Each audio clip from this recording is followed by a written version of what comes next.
Today we're on the subject of the package holiday, asking the important question, why do Brits go to Benidorm?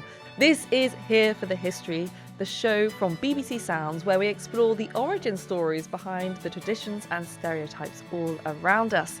This week we're looking at the holiday, particularly the package holiday. Where does it come from? Who invented it? We'll be looking at the links between the temperance movement and the railways. We'll be meeting a North London entrepreneur and looking at the surprising political links to Benidorm's success, plus the importance of the bikini. So, pack your sun cream, let us know in the comments what you think, make sure to like, hype and subscribe so you never miss out. Ben, when I say to you Benidorm, as in the town in Spain, tell me what springs to mind. Benidorm, well, I'm thinking, obviously, sun, sea, loads of booze, English breakfast in 30-degree heat, terrible sunburn, I always think, like people with the sunglasses marked out where they've left it on, fell asleep on the beach. Yeah, and lobster red skin. Lobster red all over, yeah, exactly. But it's basically the ultimate, Great British package holiday destination, isn't it? There we go. It's Brits abroad and all-inclusive holidays, I think. Yeah, absolutely. And have you ever been?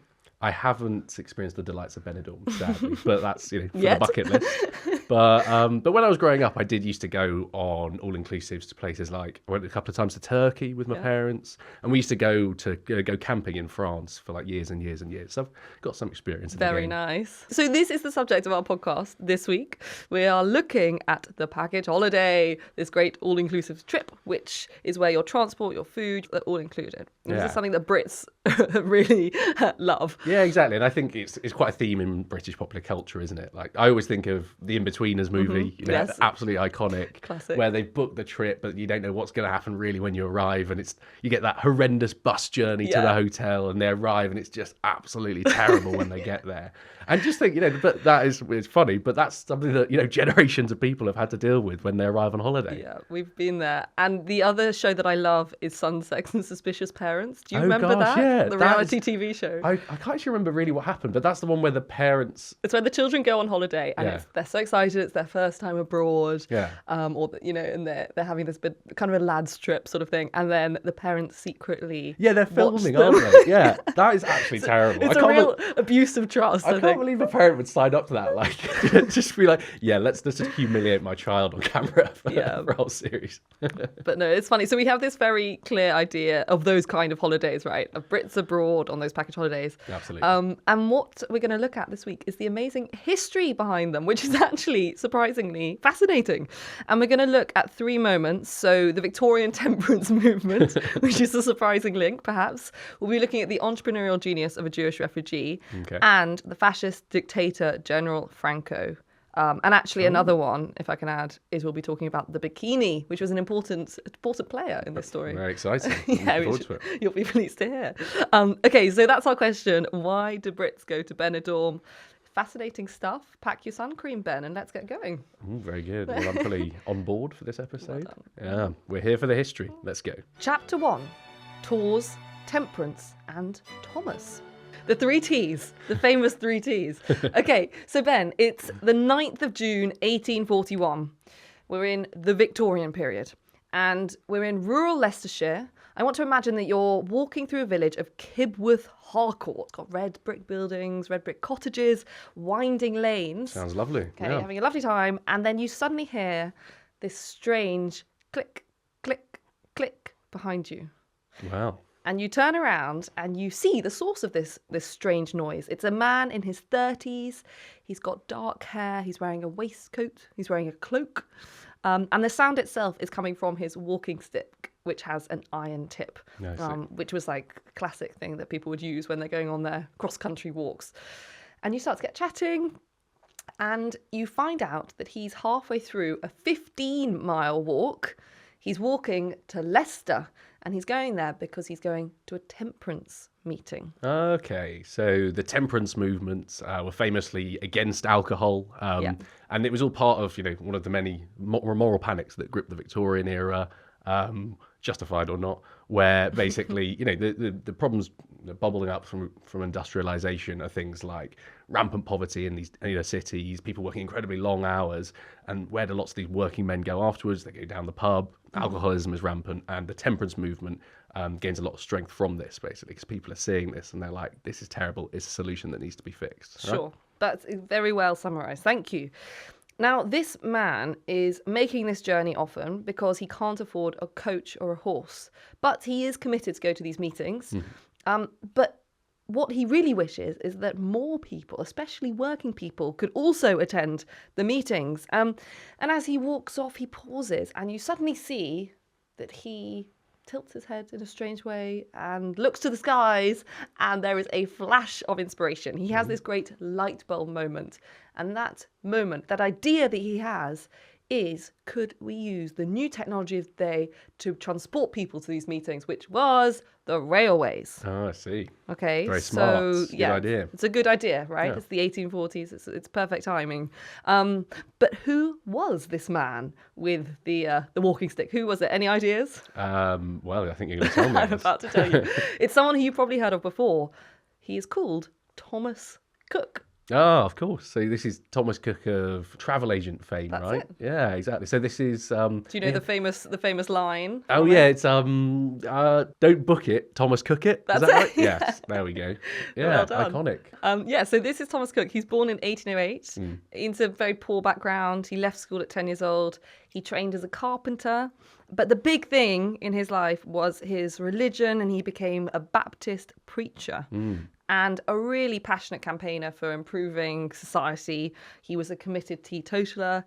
And in 1841, he is the guy walking through this village. And he has that great idea, and he acts on the idea when he organises a group rail trip from Leicester to Loughborough. Okay? And this is the first step in modern tourism, getting those people to the temperance movement. Well, this must have been absolutely radical at the time, right? Because, this is the early to mid 1800s. And more railways are popping up across the country, right? So it seems pretty mundane to us, the idea of, just getting on the train to go somewhere. But this must have been like, the space race of the age, like going to Mars. People talk about that now. And that must have been the same thing for them, like that much of a jump forward in their lifestyles. Exactly. I mean, you're completely right. Well, let me tell you about the very first journey that he sets up. Yeah. So he goes to the new company, the Midlands Counties Railway, and he has this plan, and he says if they let him use a train and if they halve their ticket prices, then he can guarantee that twice as many people will travel. So he wages this deal. The secretary's response is, I know nothing of you or your association, but you shall have your train. Oh, congrats then. So he's managed to wangle himself a whole train. That's it, Bit of a yeah. wheeler dealer. So how does it, what does he do with this train? Does he just go pick it up? How does it go? So it happens on the 5th of July, 1841, high summer, and he gets nearly 500 passengers on board. They all kind of respond to the advert that he puts out. Yeah. And the first journey that he sets up sounds pretty fun, okay? I say the best way to describe it is a party atmosphere. Oh, yeah. So people got on at Leicester, and there's all these people gathered on the station waving them off. Along the route, people were on the bridges trying to catch a glimpse of this party train. And, for many of the passengers, this was their first time on a train. People were really crammed in. It was all third class, so it was all open to the air. People were in these kind of like tub wagons, if you like. Yeah, you've put in some photos here of it. It looks like a roller coaster, basically. You're in a little carriage, but there's no roof, there's no windows or anything. All the air would be streaming past them. That would be really exciting, I think. Yeah, it's pretty hold mad. onto your bonnets. Yeah, absolutely. And they had bands on board, so there's a lot of music. It should make train journeys today more. Yeah. Much more entertaining than make my trip back up to Manchester much better. Yeah, it does sound quite fun. And then they arrive in Loughborough, and there's this massive hearty welcome, and the journalists were writing about it being this kind of immense gathering of spectators. And then when they get there, they have this temperance meeting. And Cook organises this huge picnic. There's bread, there's ham, crumpets, cake, all sorts of delicious snacks. And they play games, they play a cricket match. Oh, wow. And, of course, they have talks about... What, the evils of alcohol and things like that. There we go. So, yeah, Sounds they're like not a great drinking. laugh, They're yeah. not drinking at this event. And then they get back onto the train, and then they go home, and they get back into Leicester at 10:30. So they've had this great day out facilitated by the train. This must have been a big moment. It was a great turning point in tourism, if you like. But it's also part of Cook's much wider vision for social reform. So he really believed that people could help themselves, they could improve themselves if they were given the opportunities, if they were given education. And he thought that travel was a big part of this. So it could help broaden the mind. It could help fire the imaginations and, I don't know, bring hope to their lives, that sort of thing. Well, I think the kind of self-improving part of travel has always been there. It doesn't mean everyone goes abroad with the ambition of doing that kind of stuff. But, I think there is a kind of weird anxiety, I feel, if you're going to like a great European capital, you do feel like you should really visit the cathedrals. Start at the cathedral. Go to the big museums, even if, you're not actually looking forward to them that much. And this is, goes throughout history. Obviously, we've got Cook here, but before his time, there's like the Grand Tour, isn't there? When young aristocrats are going to Europe to see the great sights in Rome, places like that. And, right into the medieval past, people would go on pilgrimages, wouldn't they? Yeah. So this is a form of tourism. And that's serious self-improvement. Yeah, that's really, they're trying to save their souls. So everything's on the line there. So, exactly. So actually Cook's idea, I suppose, as you've demonstrated, is nothing new in some ways. So the first tour was a huge success, right? This first trip to Leicester. And because of this, he looks to the future. He looks outwards. And he thought it'd be a good idea to put more of these trips on. And so he really begins this tourist business. Okay. And so in 1845, he organises his first commercial trip. So this profitable tourist trip, nothing to do with temperance anymore. Okay, and turn businessman. Yeah. They go to Liverpool. And then the following year, he sets off on a Scottish tour. So he brings 350 passengers from Leicester. They go by train and then by steamboat to Glasgow. And then they go on these Highland tours. And that was really lucrative for Cook because, it's this time of seeing Scotland in this romantic way, largely thanks to Sir Walter Scott. Well, that would be glorious, though, wouldn't it? If you were, a Victorian city dweller and you spend your whole life indoors or, probably all smoggy, things like that, getting in the outdoors in Scotland, up the mountains, would be amazing. And if you think that kind of world is not so saturated with images of beautiful landscapes like ours is today, they don't have social media or the internet, things like that. And so it would have been surely like a massive novelty to stand halfway up a mountain and see, as far as the eye can go, there's no civilization anywhere. It's just nature. That must have been pretty remarkable. A magical escape, I should think. And actually, these were a huge success, these trips. And he even writes these guidebooks, one of which is called Cook's Scottish Tourist Practical Directory. Not very snappy. Yeah. I think he could improve on that. But it's basically a write-up of the trips that he has taken people on. And one chapter is titled, "Is it safe and proper for ladies to join in Highland tours?" Wow.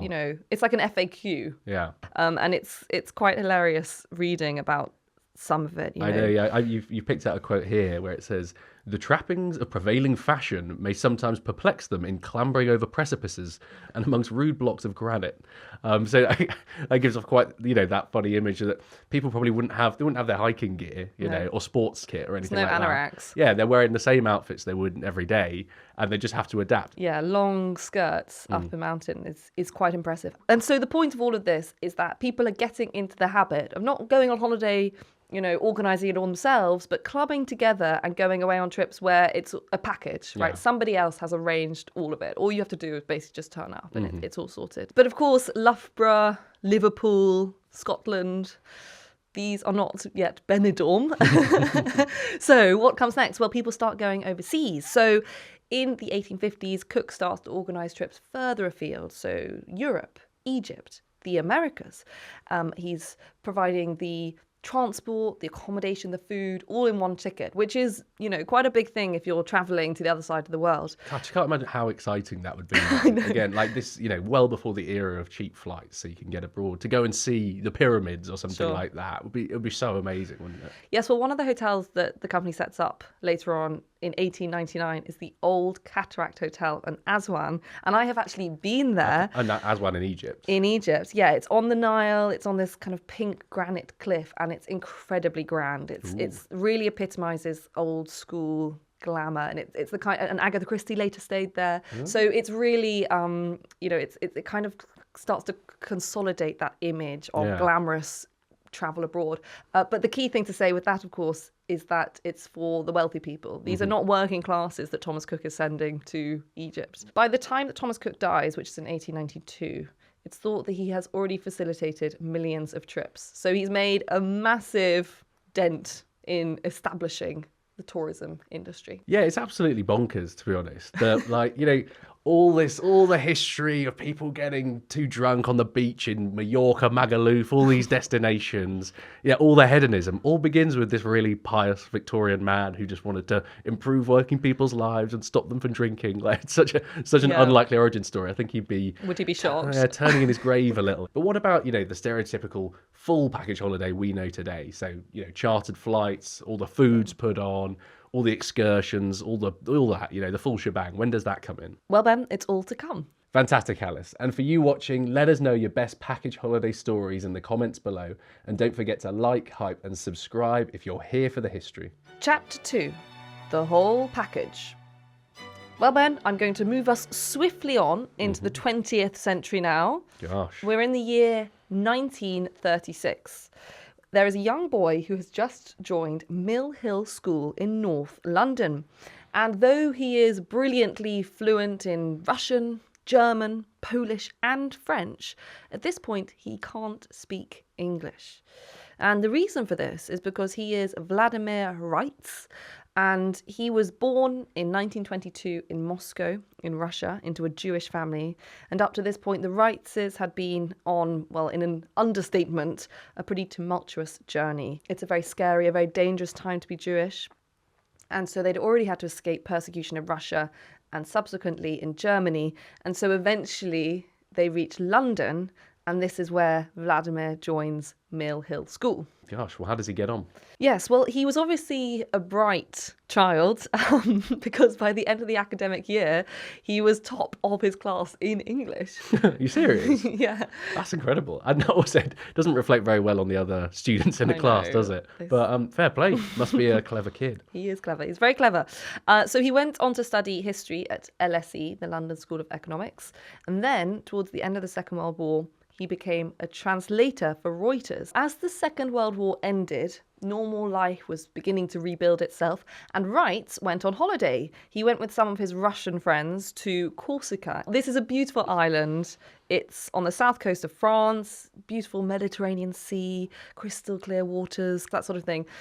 Very sunny, very hot. And so perhaps it's no surprise his friends have started a holiday camp here in Calvi, which is a town. And they ask Raitz to find some British clients to come and stay. They want to bring more people to the holiday camp. So Raitz gets thinking and he says, how can he make this happen? And there is a potential opportunity that he spots because at this point it was very, very difficult to travel to Corsica. Okay. Maybe 2 days. Oh, serious? A 2-day journey. Yeah. And you might have to go by rail and by sea, and it didn't really have a solid commercial airport structure. So you'd be going by seaplane and ferries and all this kind of... You can't just nip away for the weekend. It was a complicated... Yeah, you'd spend the weekend travelling. Yeah. And Vladimir Raitz, he works out that if he can figure out how to cut this travel time down, then that might be a great opportunity for him to make a bit of money. Absolutely. And so he has a brainwave. The Second World War has recently ended, and because of that, there's all of this military hardware lying around in Britain, okay? So military transporter planes, that sort of thing, and they're just languishing on fields, on the ground. Surely, he thinks, if he could charter those from the British government, that could help with this travel issue. Yeah, I mean, that seems kind of ballsy, but that's, maybe that's the kind of thing you could do back then, and fair play. So how does he get along? Does he manage it? Okay, so he has another large obstacle. Mm-hmm. At this point, there is a state-owned airline that was a kind of precursor to British Airways. It's called British European Airways, or BEA. Yeah. And they were really opposed to any competition. Mm-hmm. They objected to Raitz's plan, and he's facing Britain's Ministry of Aviation, and it's all quite difficult, this kind of negotiation. There is a compromise of sorts. British European Airways, or BEA, stipulated that They could have trips, he could have trips, but they had to be only for educational purposes. Oh, Okay, so it's a only... high-minded idea again. Right, yeah. Well, I think it was just to keep, cut true. down. Yeah. Maybe I'm being too generous. Probably Yeah. just quite cynical. Yeah. So the passengers would be teachers and students, that sort of thing. Okay. That sounds like a bit of a... I mean, if for one of my first big holidays abroad I had to go with my teachers, that wouldn't be ideal. Depends which ones. Yeah, it depends, yeah. So Raitz agreed to this proposal, and so he gets the approval to take these kind of educational trips. And he starts to advertise in teaching magazines. The whole trip would cost £32 and 10 shillings, which is about £900 today. And to put this into perspective, this was less than half the cost of the flight to the nearby city of Nice at the time. And not only that, Wright's offer, the £900, also included not only a flight, but accommodation in the form of sleeping under canvas, local wines, food, which very excitingly included 2 meals a day with meat, which was a big thing at the time. And do you know how long they're out for then? So they're out there for 2 weeks. Oh, right, okay. So it was actually a decent bang for your buck, I guess. And this would have probably been very exciting. Not only are they getting to see the world, but back in Britain, this is still the age of, post-Second World War rationing. People are, really scrimping on their food back at home. And so if they're able to, go out and taste the delights of local Corsican cuisine, they're probably very exhilarating. I definitely sign up, I think. So it's actually almost 100 years after Thomas Cook's first big trip to Loughborough that Wright sets up this trip. It's the summer of 1950. Yeah. We have 11 teachers and 21 students. That's quite a high teacher to student ratio. Maybe it was one of those things where all the teachers were really, really keen to sign up. And they took off from Gatwick Airport in London. They travelled on a Dakota C-3 aircraft, which is a real lumbering-looking tin can of a military cargo plane. I mean, it doesn't look like super luxurious. The journey was about 6 hours in total. They had to stop to refuel before they finally touched down in Calvi. And that was a massively shortened journey compared to the 48 hours that it would have taken before. So this was a pretty, speedy, exciting thing to be part of. Yeah, revolutionary stuff. So how does the big trip go? Is it like the In-Betweeners, or is it like, an Alice Loxton holiday? Well, I mean, I think it was quite basic. It's probably the key word here. So they arrive and they're on this airstrip that had been designed for military planes. So there wasn't an airport building at all or anything like that.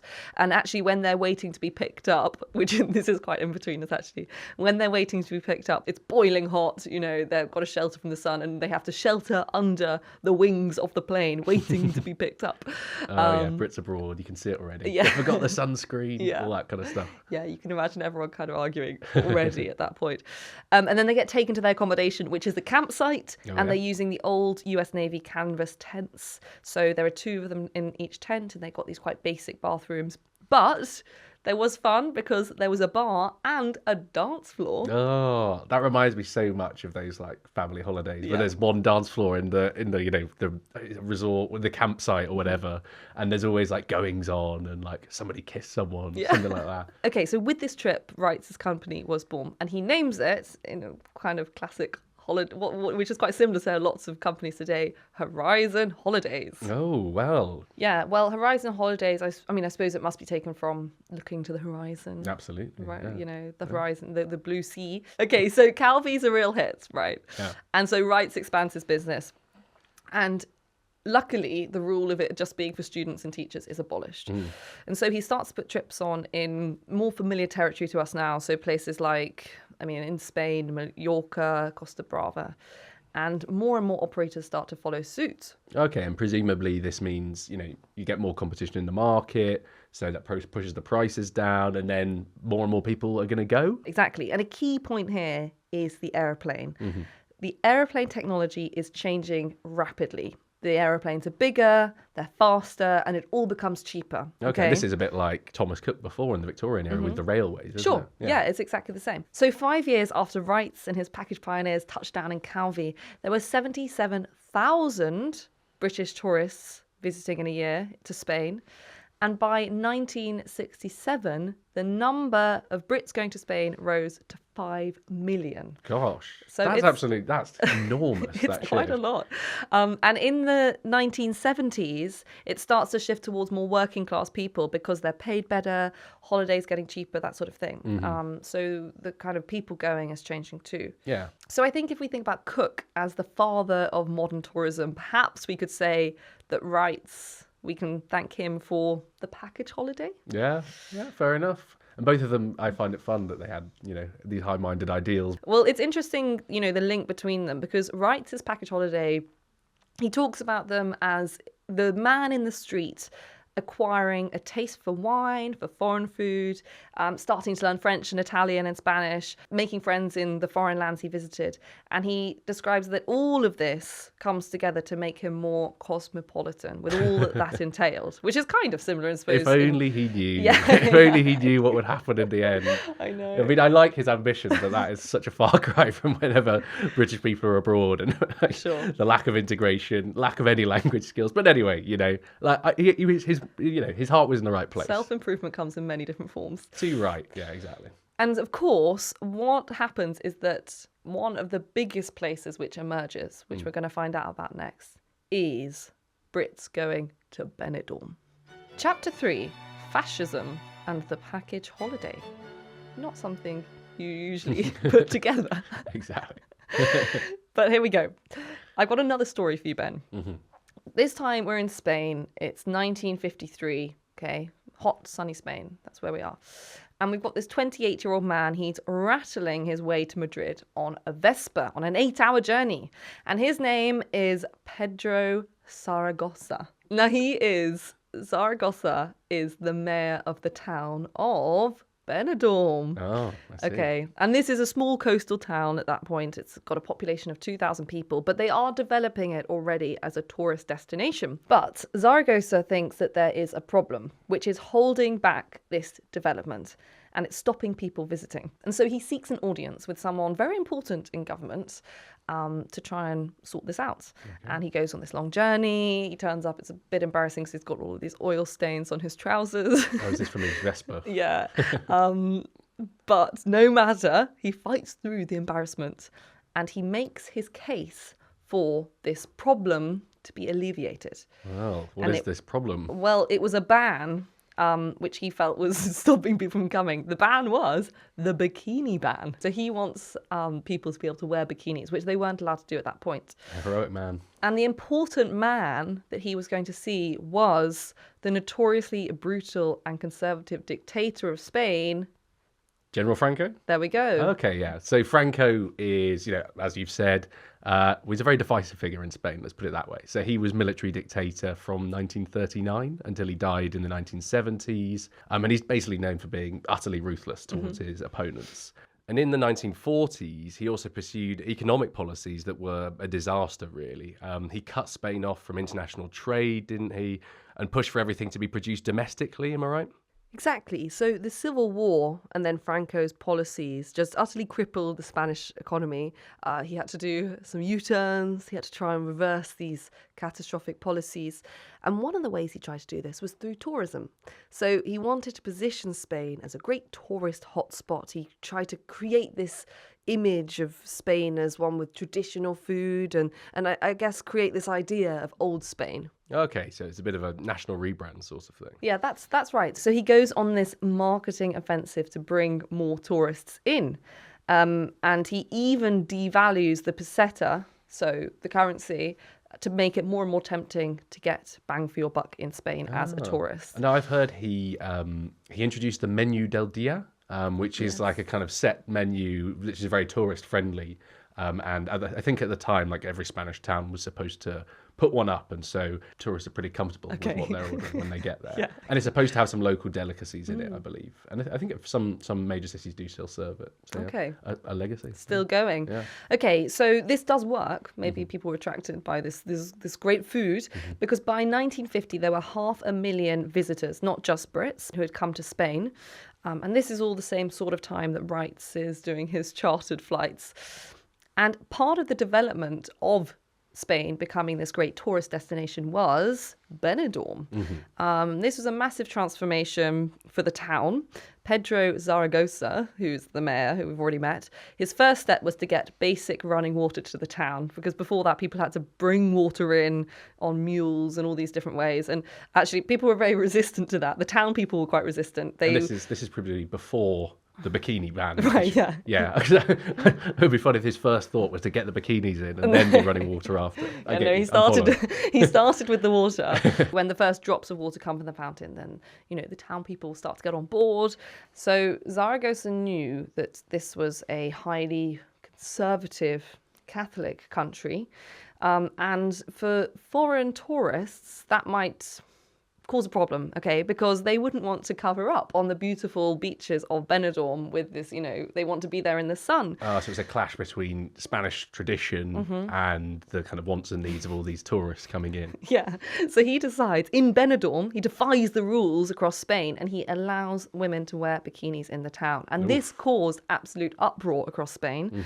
I mean, he nearly gets excommunicated from the church, which is not just the kind of thing of faith, it's got a lot of practical personal problems. He would have lost his job. He would have lost the ability to see his daughter. So kind of quite extreme reaction, really. And I love that you hear that, Henry VIII got excommunicated for breaking away from Rome, and this guy's in the same boat for, allowing people to wear bikinis. Yeah, exactly. And there are some amazing interviews when he talks about this, and he talks about his meeting with Franco. We actually found this in the BBC Witness History documentary podcast. And it's an interview where Zaragoza's saying that when he went to see Franco, he was told to just go back to Benidorm, relax, and if you've got any problems, I'll let you know. So Franco's really on board with this push. He kind of understands that this is what you need to do to bring tourism into Spain. Oh, surprising. Maybe he had a bit of an inclination towards the bikini. Well, there we go. I'm sure he was a fan. Actually, a week later, the week after the meeting in Madrid, Franco's wife visits Benidorm. She's not wearing a bikini, as I'm sure. I know that's what you might be flying thinking. the flag for her husband's new policy. Then she's the wife of an incredibly conservative Well, I just Catholic. think she should be supporting her husband. But fair enough.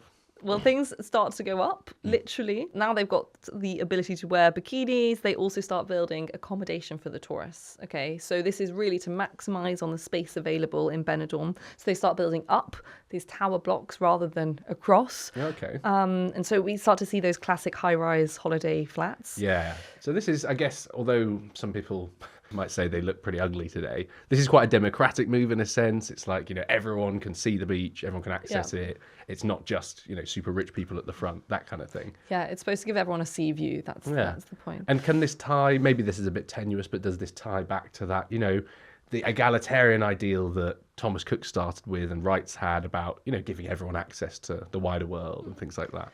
Yeah, well, I mean, the big marketing strategy is Sol y Playa, which I don't think you say it like that, which translates to sun and beach, if you didn't know already. And it's basically what it says on the tin is that they really just want to appeal to people in Northern Europe, where it's colder, to come and experience the sun and the beach.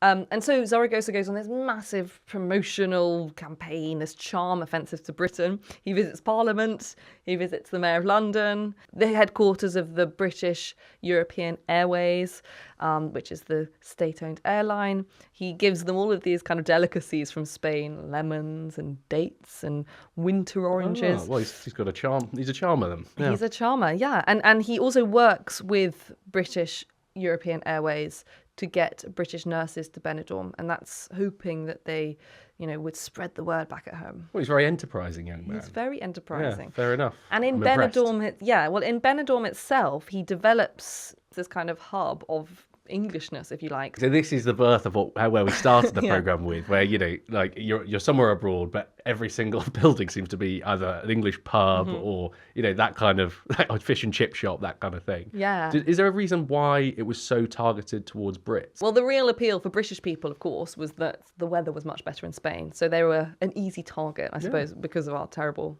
weather. And Spain really experienced a massive boom in tourism in the the 1960s. But it's also interesting that it was actually created by a Spanish person with intention to bring British people in. Can't blame us for that. And I guess this is the start of, we've talked about this massive boom in tourism to Spain, particularly from here.